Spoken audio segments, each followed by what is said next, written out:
Well, all right. So let's get to this, because the thing that seems to be clear to me is that you've got Donald Trump during the RNC trying to shore up his base, essentially, or shore up the Republicans. Like, the whole the RNC, I think, was about giving license to Republican women to vote for Donald Trump. Look here, I pardoned a black guy. Look here, I've got I welcome immigrants into our country. I'm not as bad as they say. But the other side of that is this. I mean, we have Bill Barr going out there, telling lies about fraud in balloting, mail-in balloting. They had to walk it back, but they got to say it where they wanted to. The walk back is obviously just printed in some written article, but he gets to say it on television. They have the Postal Service was talking today. Then they have a task force that says we may not be able to do this with the ballots. They're setting it up, and Donald Trump's out there saying, vote by mail and then go in person and vote. And it seems to me they are building the opportunity, the case to invalidate the ballots. And here's the scenario that scares the hell out of me. It is November 3rd. They come in at 6 p.m. or whatever it is, 7 p.m., 8 p.m., maybe into the next morning. Wisconsin, Michigan, Pennsylvania, I don't know, Arizona, pick the state, North Carolina, Georgia, Florida, maybe all of them. Trump is maybe in the lead in some of those states with just the ballots because of what you've just expressed, right? That there's going to be more in-person voting by Trump supporters, relatively speaking, than Biden supporters. Right. And we get a redux of the Brooks Brothers riots, except for this time they're wearing Patriot prayer hats, or they're Proud Boys. And literally, what happens if they try and shut down the counting of the ballots in that moment? And where are the federal police that Trump has mobilized? I mean, talk about this, because this is starting to actually get me becoming more and more real in my mind anyways. Yeah. So that's exactly how I covered it the same exact ways yesterday, Sam, because sometimes we get caught up on his hypocrisy, or like, oh, he's such a hypocrite, or his stupidity. And we're like, oh, he's so dumb. He just encouraged his supporters to break the law. No. He just encouraged his supporters to help give him a justifiable reason to invalidate the election. Yep. And his supporters are going to do it because they do anything. I mean, hell, some of them were drinking bleach. So of course they're going to show up to vote twice. And so this is a nightmare scenario. And then you actually put a fine point on it. The fact that the Proud Boys will show up, that all these people will show up and have actually a lot more venom than even the Brooks Brothers riot. And so the thing is he has the Supreme Court in his back pocket. People think that John Roberts is like quasi liberal now because he sided on a couple of cases. No, don't forget, John Roberts is solidly conservative, and he has the Department of Justice, William Barr, saying that I don't really know if it's illegal. Well, I don't know if it's illegal. And then Wolf Blitzer was like, "You're the Attorney General." He's like, "Oh, well, I guess I'm the Attorney General, right?" So he has the Department of Justice, he has the Supreme Court, he has all these people on the ground, and he is just giving them the orders to go and help him invalidate the election. So it is a nightmare scenario, and I don't know what the solution is other than everyone who wants him out putting their life at risk to go to the polls in an enormous fashion. Let me add to what he's got.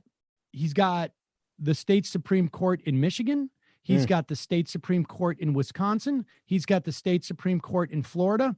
And unlike in 2000, when everyone was shocked, when the Republicans appealed to the Supreme Court, the U.S. Supreme Court, everyone within the legal profession was shocked that the U.S. Supreme Court picked up that case. Yeah.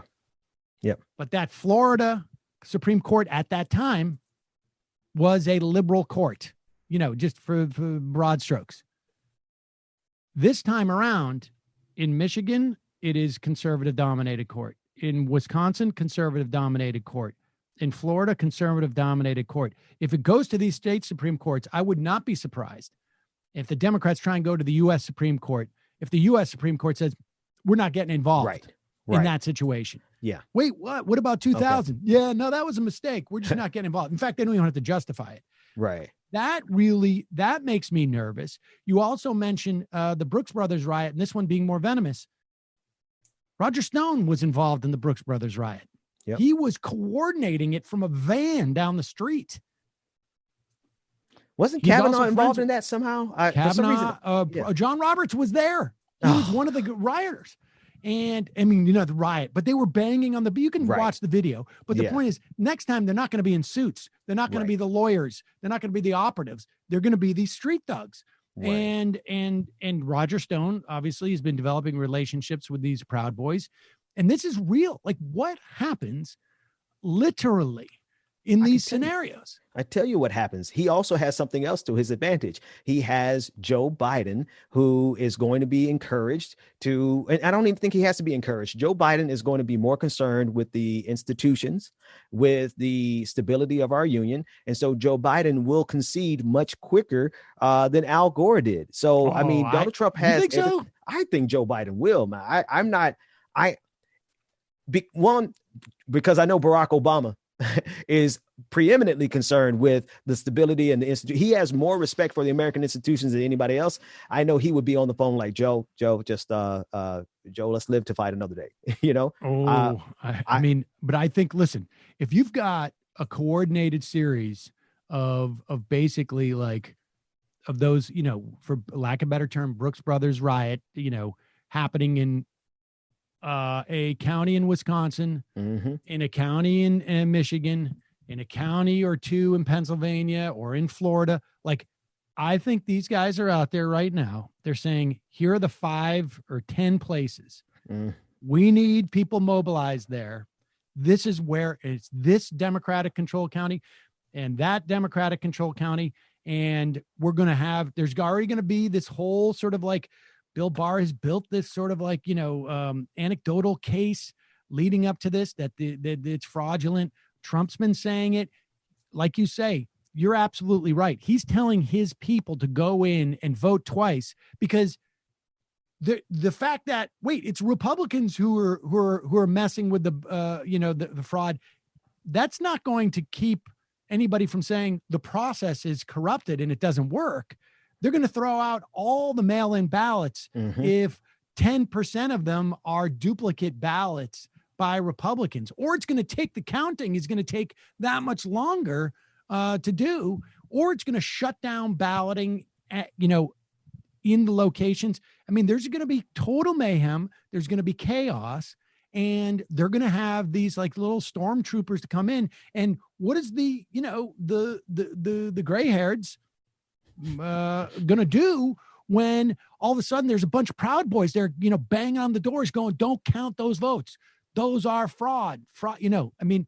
This is I don't know what the answer is. Like, I don't even know how Democrats prepare for this, because think of the only response that there could be.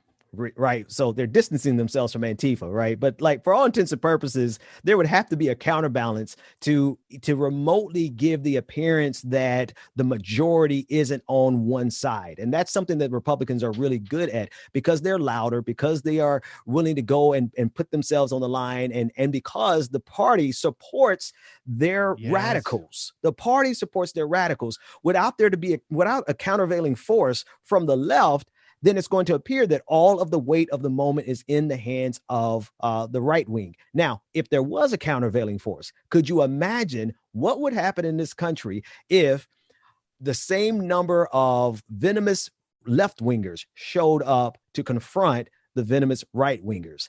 That's the scenario that I have in my head that makes me think that somebody like Joe Biden would capitulate before it gets to that point. Because at that point, I mean, it's like, who knows what happens after that? Because I don't really even want to verbally game it out from there. But I don't know. So unless the Democrats are really strategizing around this, I really don't know. Like, I don't know if they're going to have like an army of lawyers there with personal security. An army of lawyers, but with personal security. Yeah. I mean, Yes, I don't think that the Democrats would say like, coordinate with Antifa to get bread. And I don't know how they would go about doing that, but I don't know how like anybody would be able to predict where you need these people. Right. Right. I mean, you could sort of guess. I mean, I can sort of guess where hot spots would be. I mean, a good campaign strategist would know that like this locale, that locale, this county, that county. But and I am not I'm not convinced that Russian interference made a significant difference in the 2016 election. But I do think that you can use, and the reports are now, ABC News is coming out that the Russian troll farms, et cetera, are pushing the insecure nature of mail-in ballots, which suggests to me that at the very least, there is sort of like a tacit, to keep going, guys. Because that's our theme. That's what we're working on. I mean, I think it's, it's obvious to everybody, but that's the case. But that just sort of reinforces it. This is undoubtedly the strategy because Donald Trump knows he's not going to get more votes than Joe Biden. Mm-hmm. There's no way he's going to get more votes than Joe Biden. The question is he going to get 4 million less votes than Joe Biden? 3 million? 10 million less than Joe Biden? We don't know. But he is looking in some very narrow places, and he knows that he's going to need something else. And this is a guy who should be, and probably is, be convinced that he's going to go to prison if he, gets out of office. And so I'm concerned. Yeah. And frankly, this is not one of those scenarios where Democrats need to blankety blank. I don't know what the answer is to this. Yeah. Well, I mean, honestly, I think we may be past the Rubicon on this, right? Because the answer to this would have been to relentlessly hold him accountable at every stop along the way over the last 3.5 years. We saw a piecemeal impeachment process that really was just the kabuki theater. And we see now that there's a reticence amongst the top. I mean, and Nancy Pelosi is too damn powerful, right? To really sit back. And the best that she has are some tweets. And so now we're at the point where Donald Trump really feels like he can get away with it because he's been getting away with it. So I don't know what they do at this point. But what should have been done is holding him accountable at every stop so that at least he would not have felt free to go on national TV and encourage his supporters to help him invalidate the election. Look, the only thing I can tell people is that if you have the opportunity to vote early, in person, obviously a lot of people feel at risk. But if you're going into a hardware store, or certainly if you're going to a restaurant, but if you're going into any type of locations with your mask on and you feel comfortable doing that, you should feel comfortable going in and voting early. It's one thing I understand, and it's a valid concern to be waiting in line indoors in November, in particular, and worried about, standing there and perhaps, breathing in some stuff. But right now, if you can go absentee ballot and you can go do it. It's better than mail because you want that ballot counted on that day. That's the only thing that I can imagine that people can do. Now that opportunity doesn't exist everywhere. Right. But that's something that you can do. Sam, real quick, to that point, I had a chance to interview David Becker, who's the executive director for Center for Election Innovation and Research. And he said that he's spoken to supervisors of election across the country, and all of them are going above and beyond to ensure that there's maximum distance between every single voting booth, that they're making sure that after every person who votes, they're sanitizing the station every single time. And he also said, just like you said, he said that the risk is actually going to be lower early voting, and even on election day in some of these, some of the arenas that they're erecting through the NBA, he said the risk is going to be lower to go vote than it is to go to the grocery store. So I just want to throw that out there and encourage everybody. I think the only way we beat him is actually putting some skin in the game in terms of exposing ourselves. And I think I'm talking to myself more because I haven't worked myself up to even go to a grocery store at this point. So.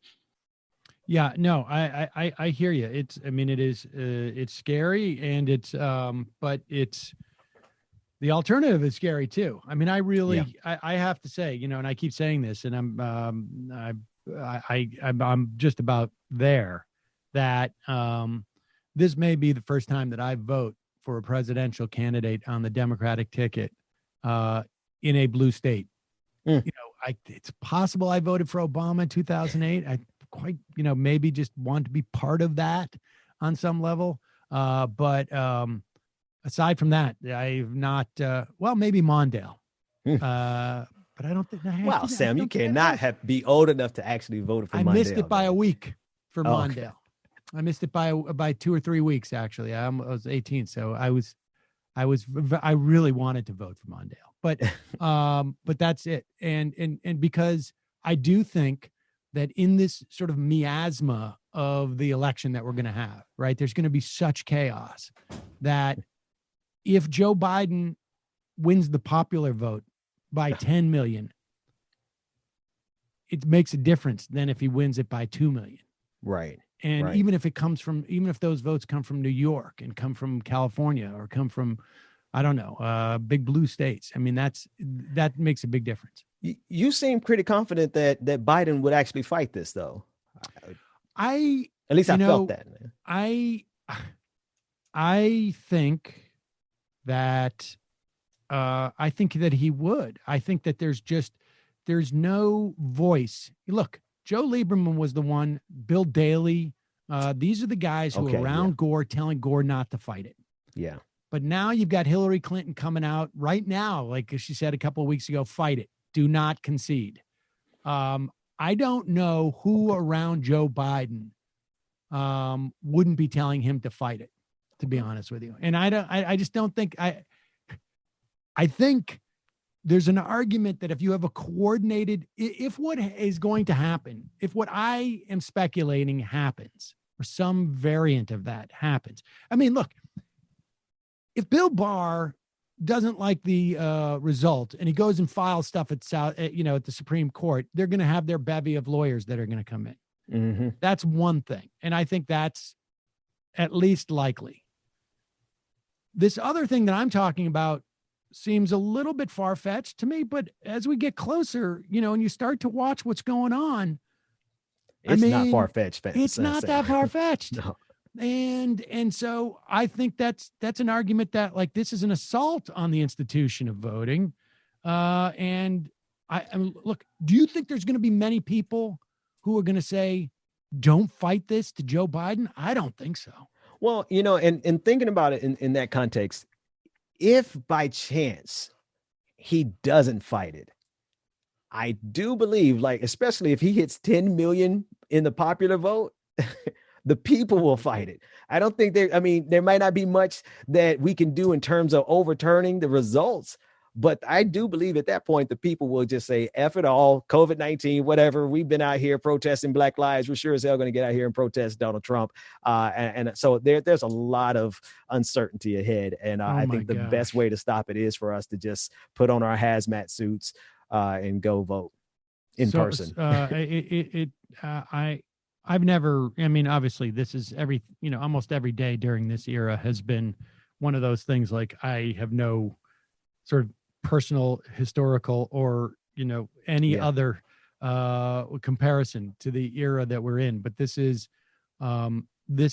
unique, I think, in the context of what we've seen. I don't even like it. I don't know, 68. I don't feel like it was.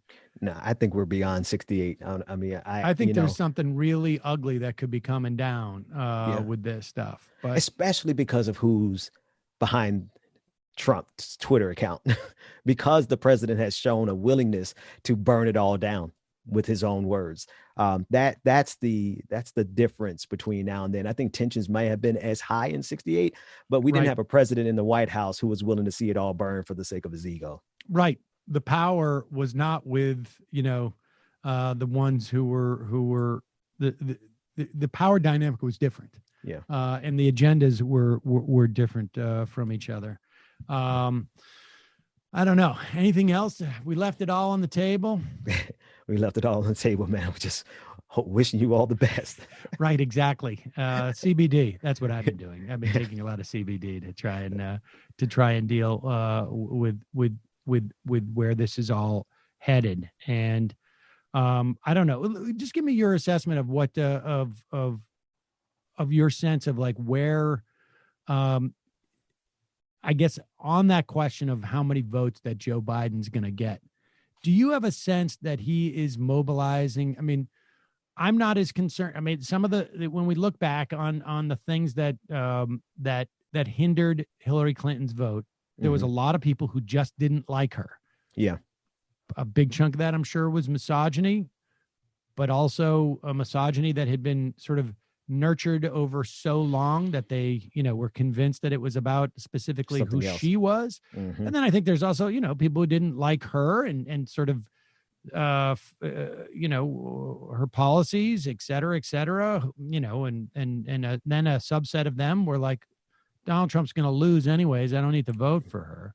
Yeah. And she didn't really address, I think, the issues of a subset of the Black community, particularly in certain areas, and the voter suppression and whatnot, and corruption issues, or at least perceptions. What do you think about Joe Biden? I mean, do you have a sense of that? I mean, there's no third party on the left this time around. There's no Jill Stein, so that wasn't, I guess, very narrowly interpreted. That was, a possible reason to lose one or two of those states, at least in sheer numbers, but they wouldn't have necessarily voted for Hillary Clinton. But, right. Third party took a couple of percentage points, both the Libertarian and the Green. There's a Libertarian candidate, but there's no Green. I think Trump made this point the other day. Or there is a Green candidate, but he's not getting any traction. Not getting any traction. What's your sense? In terms of like the election, who's mobilized to vote, what the energy is? With the Trump supporters. Now, I don't want to downplay the fact that there's a lot of us who completely understand the score, right? And I think there's a lot of progressives, quite frankly, who, I mean, be honest, I have not yet verbalized the words that I'm going to vote for Joe Biden, and I'm not sure that I'm ready to verbalize those words, right? But we've set that aside because we see the existential threat that Donald Trump really is. So there are a lot of people on the left. There are a lot of people in the liberals, neoliberals. Everybody wants to get rid of Donald Trump. The only thing that's standing in our way, the only impediment is COVID-19, right? To that end, I think the energy is behind Donald Trump supporters because they don't even believe that it exists. Right. So, I mean, in that regard, I think the energy and the momentum is with Donald Trump. And because it's like Joe Biden isn't inspiring people to go out. It's the response to Donald Trump being so dangerous as inspiring people. Without a doubt. Which in this case might actually be just as meaningful because he is a tremendous threat. Yeah. Yeah, I'm with you. I think an unenergetic vote for Joe Biden counts as much as an energetic one. And if the energy that gets them to the polls is a hatred and a fear of Donald Trump, it is both effective and justified. Yeah.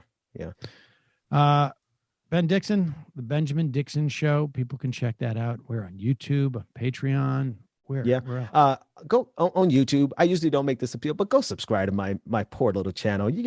David and Sam, you guys are coming up on 1 million subscribers, and I'm trying to break 50,000. Maybe you should do an expose on what's going on with Pacman with this, because this is bizarre. Have you seen, like, he's added like 75,000 subscribers in 2 weeks? That looks a little bit dicey to me. David is on a roll, but David, you know what? I know it's a running gag between you two, but really, like, David and you, both of you guys have been so helpful. Like, I never gained traction on YouTube, but what you guys have helped me do over the years has helped me in so many other areas. So I'm super excited to see you both approaching 1 million subscribers. Well, I'm saying this right now to all of our nearly million subscribers, go and subscribe to Ben Dixon's show. You will not be sorry about that, I can assure you.